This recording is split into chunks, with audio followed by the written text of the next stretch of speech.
आज मैं आप लोगों को सिखाने वाली हूँ ये वाला ग्लिटर मेकअप जो कि आजकल इंटरनेशनली बहुत चला और बहुत ही क्लासी लगता है। तो देखते रहिए। मैं हूँ Javeria and welcome to my YouTube channel. Eyebrow मैंने फिल कर ली है और आईलिड के ऊपर कंसीलर लगा के मैंने आईलिड भी प्रिपेयर कर ली है। अब मेकअप स्टार्ट करते हैं। नॉर्मली हम जब ट्रांजिशन शेड लगाते हैं तो हम अपनी क्रीज को फॉलो करते हैं, हमेशा ये वाली लाइन को हम फॉलो करते हैं, लेकिन आज मैं थोड़ा सा डिफरेंट एंगल में लगाऊंगी। आज मैं आउटर कॉर्नर से अपनी आईब्रो की तरफ लेकर जाऊंगी। इस क्रीज को फॉलो नहीं करूंगी, इस तरह एंगल शेप में लेकर जाऊंगी। तो आपने अपने इनर कॉर्नर को देखते हुए, जैसे ये इनर कॉर्नर वाला एरिया है, आपने यहाँ से यहाँ तक अपना ब्राउन शेड लगाना है। इनर कॉर्नर से पहले पहले उसको ख़त्म कर देना है। क्रीज के ऊपर आज हम नहीं लगाएंगे। तो अब मैं इस तरह लगाना स्टार्ट कर रही हूँ। आज मैं यूज़ कर रही हूँ काशीज़ का विंटेज क्वीन पैलेट और मैं यहाँ पर ये वाला ब्राउन शेड ले रही हूँ। बस ध्यान रहे कि आपका ये जो आईब्रो का हाइलाइटिंग एरिया होता है, इधर आपका शेड नहीं लगना चाहिए। अब मैं जिस पोजीशन में शेड लगा रही हूँ, थोड़ा सा एंगल पे, और जो है इसको मैं लेकर जा रही हूँ अपने आईब्रो की तरफ। क्रीज पे नहीं लगा रही हूँ, क्रीज से थोड़ा सा ऊपर लगा रही हूँ और अपना आउटर एंगल जो है, एंगल शेप के अंदर इसको फिल कर रही हूँ। ठीक है, पहले आपने लाइटली से शेड लेकर इसको हल्के हल्के शेप बना लेनी है। एंगल सी शेप आ जाएगी आपकी और आपने फिर इसको थोड़ा सा इन्हेंस कर लेना है। फ्लफ़ी ब्लेंडिंग ब्रश लिया है यहाँ पर मैंने और अब मैं थोड़ा सा शेड को इन्हेंस कर रही हूँ और साथ ही आपने इसको एजेस से सॉफ्टली ब्लेंड कर लेना है ताकि ब्लेंडेड अच्छा सा लुक आ जाए। एक दफ़ा फिर बताऊँगी कि ब्लेंडिंग करते हुए हमेशा ब्रश के ऊपर प्रेशर बहुत हल्का रखना चाहिए। ब्लेंडिंग मेरी हो गई है और यहाँ पर आप देख सकते हैं ये वाला एरिया मेरा जो है खाली है। इधर मैं दूसरा शेड लगाऊंगी और इस तरह की कुछ शेप आएगी आपकी ये ट्रांजिशन शेड लगाने के बाद। अब मैं ये वाला डार्क ब्राउन शेड ले रही हूँ सेम उसी पैलेट से और अब मैं हल्का सा आउटर कॉर्नर को इन्हेंस करूँगी। आप चाहें तो ब्लैक शेड के साथ भी कर सकते हैं, लेकिन इसका ब्राउन के साथ, क्योंकि थोड़ा सा सॉफ्ट आई लुक मेकअप है, तो ब्राउन के साथ बहुत अच्छा लुक आएगा। डार्क ब्राउन कलर का शेड मैं यहाँ पर यूज़ कर रही हूँ और सेम ब्लेंडिंग ब्रश है और मैं अपने आउटर कॉर्नर के ऊपर बस इसको लगा के हल्के हल्के ब्लेंड करके अपने ट्रांजिशन शेड के साथ मिक्स कर रही हूँ। क्योंकि इस लुक के अंदर मैं इनर कॉर्नर के ऊपर डार्क शेड यूज़ नहीं करूँगी, तो आपकी ब्राउन शेड की जो ब्लेंडिंग है बहुत अच्छी होनी चाहिए, बहुत ही नीटली ब्लेंड होना चाहिए ताकि आपकी आइज़ का बहुत अच्छा लुक आए। और ये मेकअप छोटी आँखों वालों के लिए, बड़ी आँखों वालों के लिए, सबके ऊपर बहुत अच्छा लगेगा।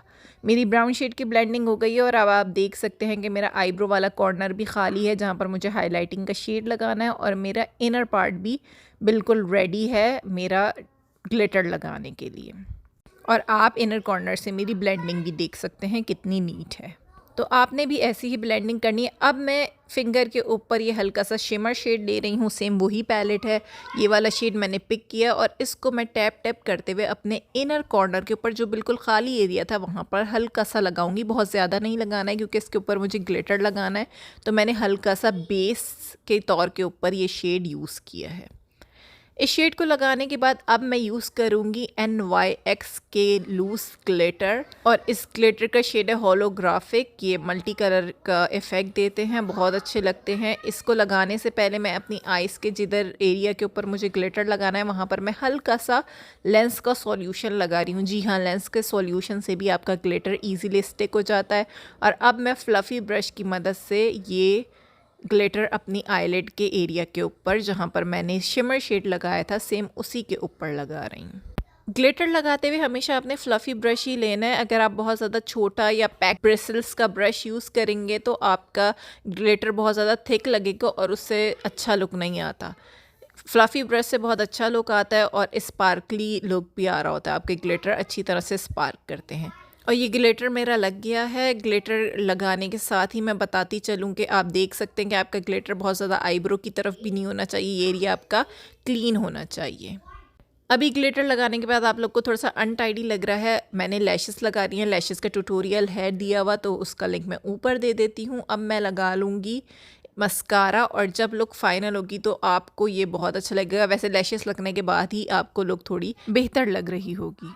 और मैंने अब कर लिया है मस्कारा अपनी अपर एंड लोअर लैशेस के ऊपर। अब मैं करूँगी अपनी लोअर लैश लाइन को फाइनलाइज, और यहाँ पर मैं ये ऑरेंज शेड ले रही हूँ, सेम वही पैलेट है इस छोटे वाले ब्रश के ऊपर। और अब मैं अपनी लोअर लैश लाइन के ऊपर जल्दी से इसको फिल कर लूँगी। जब भी आप थोड़ा लाइट मेकअप कर रहे हों और आपको आंखें बड़ी दिखानी हो, तो मैं पहले भी बता चुकी हूँ कि ऑरेंज कलर का शेड अगर आप अपनी लोअर लैश लाइन के ऊपर यूज़ करें तो आपका जो आई लुक है वो बहुत अच्छा इन्हेंस हो जाता है और आपकी आइज़ भी थोड़ी बड़ी बड़ी लगती हैं। लोअर लैश लाइन भी हो गई है। अब मैं आंखों के अंदर लगा लूँगी न्यूड आईलाइनर। न्यूड आईलाइनर के तौर के ऊपर मैं यूज़ कर रही हूँ क्रायोलॉन की टीवी पेंट स्टिक। जी हाँ, ये आंखों के अंदर काफ़ी लॉन्ग लास्टिंग रहती है। आपने सिर्फ इसको थोड़ा सा अपनी हाफ आई के ऊपर लगाना है, आउटर कॉर्नर से आपकी आई के मिडिल तक, पूरी आँख के अंदर नहीं लगाना। इससे आपकी आँखें थोड़ी सी बड़ी खुली खुली और बहुत ही खूबसूरत लगने लग जाती हैं। अब मैं यूज़ कर रही हूँ इनग्लॉट का जेल आईलाइनर, 77 इसका शेड है। और अब मैं बना लूँगी विंग आईलाइनर। विंग आईलाइनर मैं थोड़ा सा फास्ट फॉरवर्ड में बनाऊँगी। पूरा इसकी जो है क्लिप नहीं है, क्योंकि मैं विंग आईलाइनर का ट्यूटोरियल दे चुकी हूँ बहुत ही डिटेल में। उसका लिंक मैं ऊपर दे देती हूँ, आप वहाँ से जाके बिल्कुल डिटेल में विंग आईलाइनर लगाना। अगर आपको नहीं आता है, बिगनर हैं, तो आराम से सीख सकते हैं, क्योंकि वो बहुत डिटेल में ट्यूटोरियल है। ठीक है, तो जल्दी जल्दी मैंने लाइन बना ली है। लाइन बनाने के बाद विंग बना लिया और इसको फिल कर लिया। अगर आपका विंग इजीली फिल नहीं हो रहा तो आपके पास कोई लिक्विड या जल्दी से कोई मार्कर लाइनर हो तो आप उससे भी फिल कर सकते हैं। यहाँ पर मैं एसेंस का मार्कर लाइनर यूज़ कर रही हूँ अपने जो एरियाज़ रह गए हैं उनके अंदर ब्लैक कलर को फिल करने के लिए। और ये लुक हो गई ऑलमोस्ट कंप्लीट। और इसके बाद मैंने अपना स्कार्फ कर लिया था चेंज। और अब मैं कर लूँगी अपने आईब्रो के कॉर्नर और अपने आई के इनर कॉर्नर को हाईलाइट। और मैं सेम वही शेड यूज़ कर रही हूँ जो मैंने ग्लिटर लगाने से पहले अपने आईलिड के ऊपर यूज़ किया था। और ये रही फाइनल लुक। उम्मीद है कि आप लोग को पसंद आई होगी। अगर आप मेरे चैनल पे न्यू हैं तो सब्सक्राइब कर लीजिए, क्योंकि बहुत अमेजिंग ट्यूटोरियल्स आ रहे हैं। और अगर आप ऑलरेडी सब्सक्राइब कर चुके हैं तो वीडियो को लाइक करना मत भूलिएगा। मैं सारी प्रोडक्ट्स की डिटेल नीचे डिस्क्रिप्शन बॉक्स में दे दूंगी, वहाँ पर मेरे इंस्टाग्राम के लिंक भी होगा, तो आप मुझे फुल फेस मेकअप के लिए वहाँ भी फॉलो कर सकते हैं। मैं फिर मिलती हूँ आप लोगों से एक नए ट्यूटोरियल के साथ।